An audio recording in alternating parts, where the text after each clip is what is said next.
क्यों हजरत अमीर मुआविया के पीछे पड़ते हैं? वजह यह है, आखिर जी ये जरा यजीद है ना अमीर मुआविया का पुत्र है। यजीद क्या है? अमीर मुआविया का पुत्र है। अब पुत्र है तो फिर की है, तुसी प्यो दे पीछे पै जाओगे? मैं सवाल कर रहा हूं। आप देखें यार, संजीदा फिक्र लोग बैठे, आप जितने हमारे दीन का मसला है सुन लें पहले, और मैं जिम्मेदारी से कह रहा हूं, अगर किसी का बच्चा गंदा हो जाए तो उसकी वजह से पर्चा उसके बाप पर नहीं होता, पकड़ा उसके बाप को नहीं जाता। और यह नहीं कहा जाता हमारे इस्लाम के अंदर औलाद गंदी हो तो आप ये नहीं कह सकते कि तुम्हारा प्यो भी गंदा है, हमारे इस्लाम में मना है। उसकी वजह क्या है? अगर किसी की औलाद गंदी है और हम कहें कि तेरा प्यो गंदा है, तो फिर हजरत नूह अलैहिस्सलाम का बेटा काफिर था, तो क्या हजरत नूह अलैहिस्सलाम पर भी जबान खोलोगे? तो कहा नहीं, हम तो नहीं खोल सकते, मुंडा बिगड़ गया तो प्यो दा की कसूर है।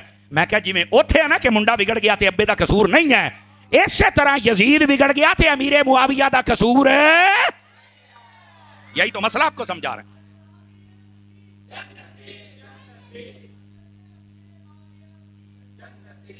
और इस बात को समझे आप सभी हजरात, जब औलाद गंदी हो जाए, हमारे इस्लाम में उस औलाद की वजह से बाप को बुरा कहने की इजाजत नहीं है। आज भी अगर कोई बंदा अगर गलती करता है तो आप उसके बाप को गालियां नहीं दे सकते, और हमारा कानून भी है उसके बाप पर पर्चा नहीं हो सकता। क्यों भाई? वो अपने फेल दा, अपने अमल दा खुद जिम्मेदार है, ये प्यो दा क्या कसूर है? बाज जाहिल यहां पर यह भी मशहूर करते हैं कि इन्हें ना चूल्हे ते सीखा है, यानी इसका क्या मतलब है? घरू सीखा है। तो मैंने कहा आज जितने बुजुर्ग बैठे हैं, इनका कोई बेटा, माज अल्लाह ना करे किसी का बेटा बिगड़ जाए, कोई शराबी बन जाए, डाकू बन जाए, लुटेरा, उचक्का, बदमाश बन जाए, तो क्या इन्हें चूल्हे तो सीखे है? अगर तुम्हारा कोई भाई या बेटा बिगड़ जाए तो बताओ तुमने सिखाया है? चूल्हे से सिखाया है? ਤੁਹਾਡਾ चूल्हा डाकू पैदा करता है, कातिल पैदा करता? ओहे नहीं यार, साढ़े चूल्हे ते दी होई गल ही नहीं हुई, साढ़े घर थी होई गल ही नहीं हुई, हम तो ये तरबियत नहीं करते। ये तो साडा मुंडा सी बाहर पता नहीं किहदे नाल रलिया ते जनाब अली बिगड़ गया, तो सानू तो कुछ ना आखो। तो मैं कहा जी तैनू कुछ ना आखी है तो मुड़ सहाबी रसूल ने भी कुछ ना आखा। यही तो मसला समझा रहे हैं। आप समझ आई है? कोई नहीं आई है? इस आप समझते हैं कि शायद तकरीरों का मकसद ही कोई नहीं, ए तकरीरां होनियां ने तो तुहाडे अकीदे ठीक होने ने ना। ये तकरीरें होनी है तब सब सवालों के जवाब आएंगे ना। तो इस वास्ते हमारे इस्लाम के अंदर इस चीज की इजाजत नहीं है। यजीद गंदा है, पलीद है, और यजीद फासिक है, फाजिर है, जर्रियल अल कबायर है।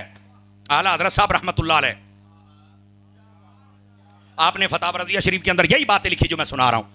फरमाया ये यजीद ये जालिम था, बिल्कुल कसूरवार है यजीद, और जो इमाम हुसैन है वो बेकसूर हैं, वो मजलूम हैं, जन्नत के बादशाह हैं, हमारी आंखों के तारे हैं, हमारे टूटे हुए दिलों के सहारे हैं।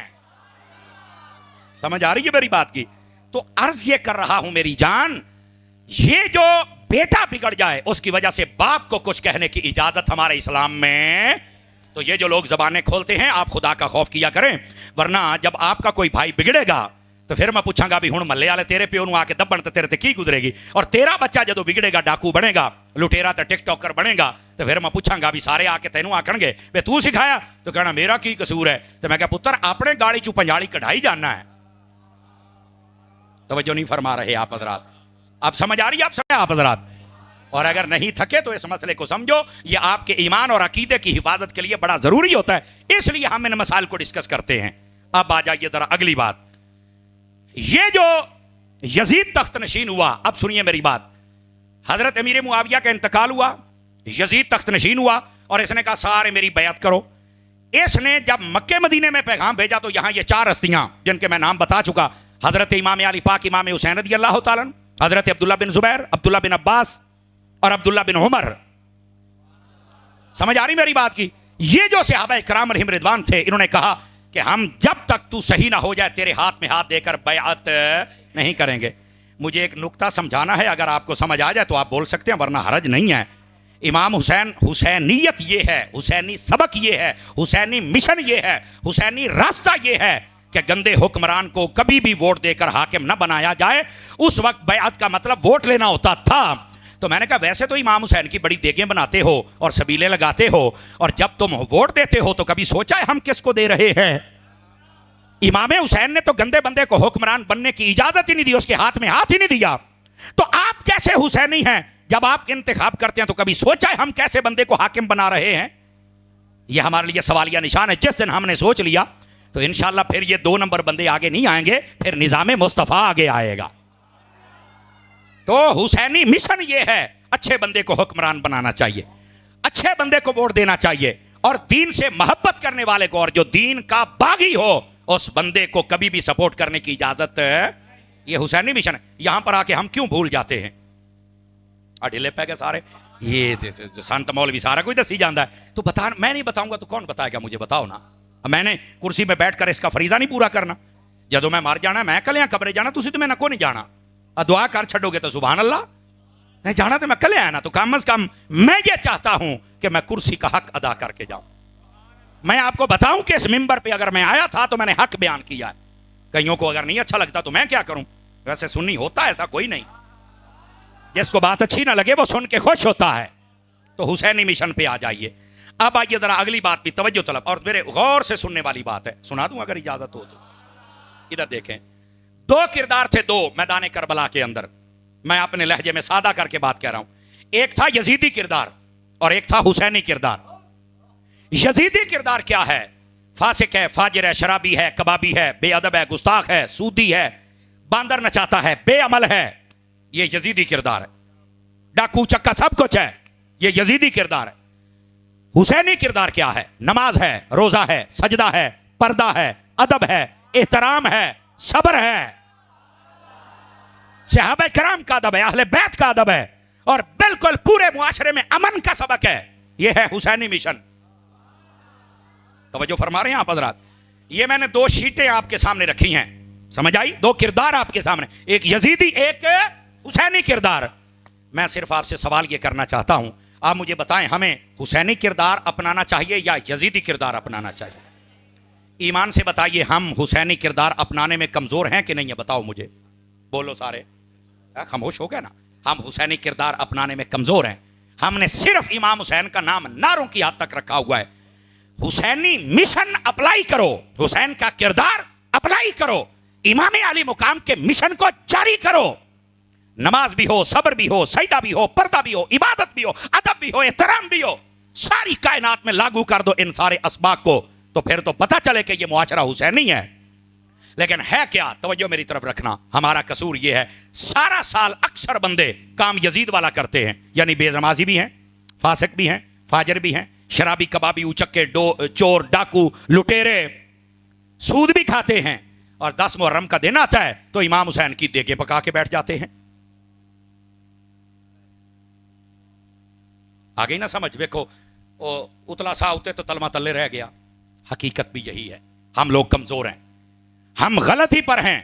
हम सबको चाहिए, अगर नाम हुसैन का लेते हैं तो काम भी हुसैन का, वरना नाम लेना छोड़ दो। नाम हुसैन का लेते हो, काम यजीद वाले करते हो। आप देखें, अगर आप टीवी खोल के देखें, जितने पूरा साल नाचने वाले और नाचने वालियां हैं, उन्होंने एक मखसूस लिबास पहन लिया और सारे के सारे इमाम हुसैन का जिक्र करने चल पड़े। बदकारों को क्या हाजत है इमाम हुसैन के जिक्र करने की? पहले तो मुझे यह बताएं ना, क्या इमाम हुसैन ने यह सबक दिया था सारे साल ड्रामेबाजियां करो, बाजारे हुसैन में नाचो, और इन दिनों के अंदर आके तुम हमारा नाम लो? इमाम हुसैन का जो नाम ले, रब तो उसे वैसे ही सुथरा फरमा देता है। काम यजीद वाले और नाम हुसैन का, 10 दिन के लिए मुसलमान, यह हमारा कसूर है। और देखो, इसलिए हम कहते हैं टीवियों से दीन न लो, मदीने से लो, और मदीने वाले के गुलामों से दीन लो। कौन बताएगा तुम्हें इतनी जुर्रत के साथ? लोग डरते हैं, लेकिन मैंने कहा जब हुसैन नहीं डरा तो हुसैन का गुलाम क्यों डरेगा? मेरे नाम में तो वैसे ही अब्बास आता है, समझ आ रही है मेरी बात की? और मुझे अब्बास की वो जो हलावत और मिठास और प्यार है वो नसीब है। इस वास्ते मेरी जान, हम क्या कर रहे हैं? हम किधर चले गए जनाब? हमने अपने आइडियल किन को बना लिया?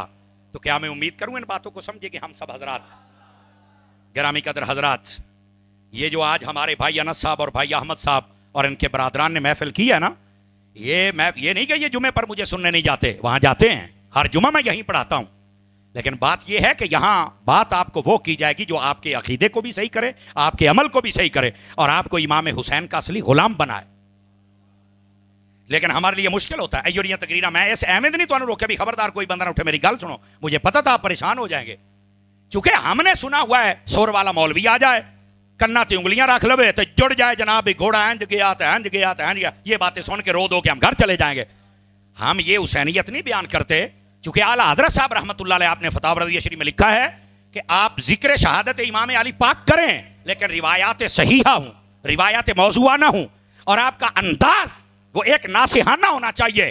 फरमाया अंदाज ऐसा नहीं होना चाहिए जिससे बंदे डर के चले जाएं, अंदाज ऐसा हो जिससे बंदे जवान होके चले जाएं। हमारे यहाँ हुसैनियत ऐसे बयान होती है, ऐसे लगता है कि अगर हमने किसी यजीद के सामने हाथ उठाया ना या आसार उठाया तो वो हमें मार डालेगा, तो रो धो के सारे चले जाते हैं। हुसैनियत ऐसे बयान कर छोटा बच्चा भी अगर हुसैन नहीं बन सकता तो खादिम हुसैन बन के जरूर जाए यहां से।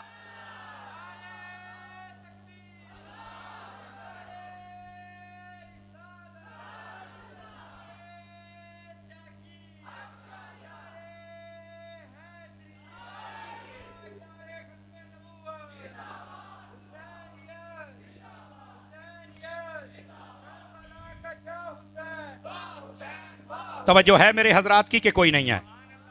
थक तो नहीं गए?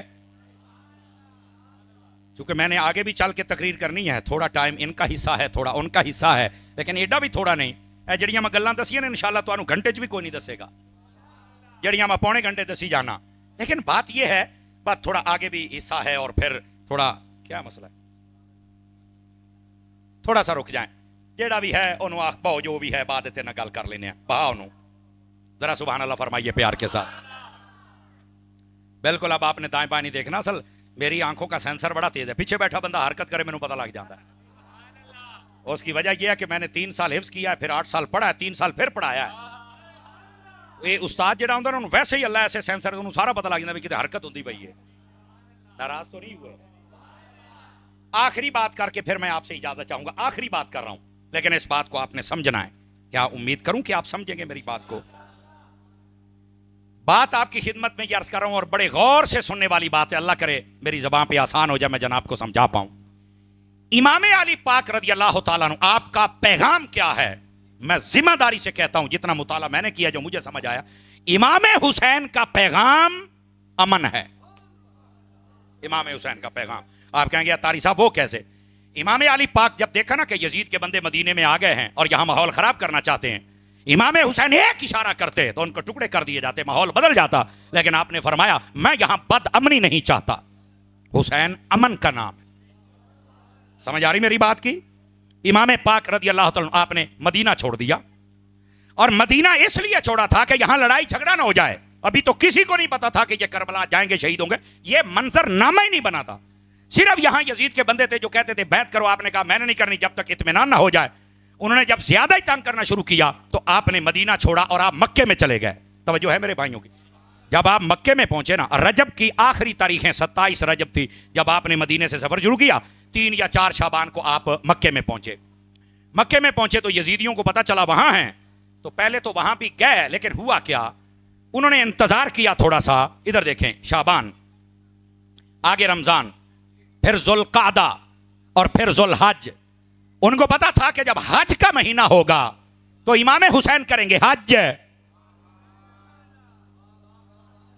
तो उन्होंने ना अपनी प्लानिंग चेंज कर ली कि यहां पर तो इमाम हुसैन माने नहीं और बैत भी नहीं की, मक्के में थोड़ा टाइम दो इनको, हज के रश में हम इमाम हुसैन को मार डालेंगे, कत्ल कर देंगे।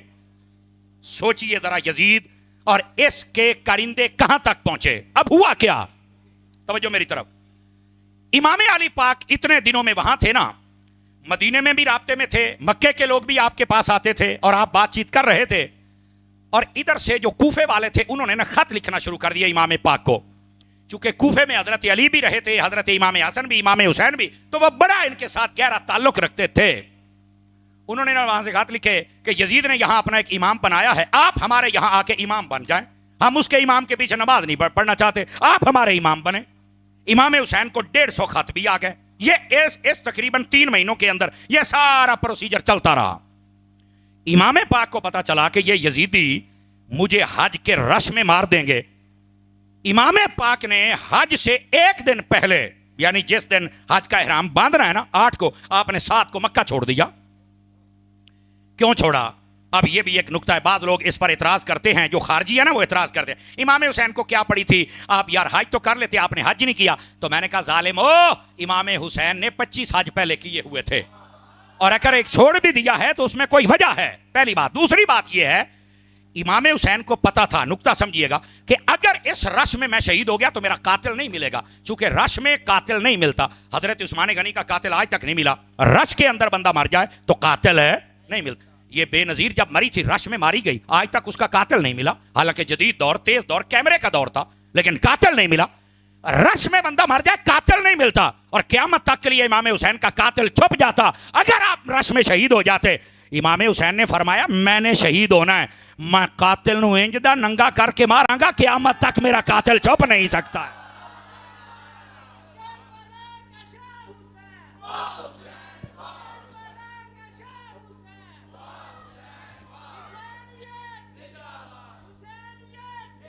हजरात आप समझ आइए, आप सभी हजरात को, इमाम अली पाक रदी अल्लाह तआला अन्हु आपने फरमाया, रश में मैं शहीद हो गया, मेरा तो कातिल छुप जाएगा।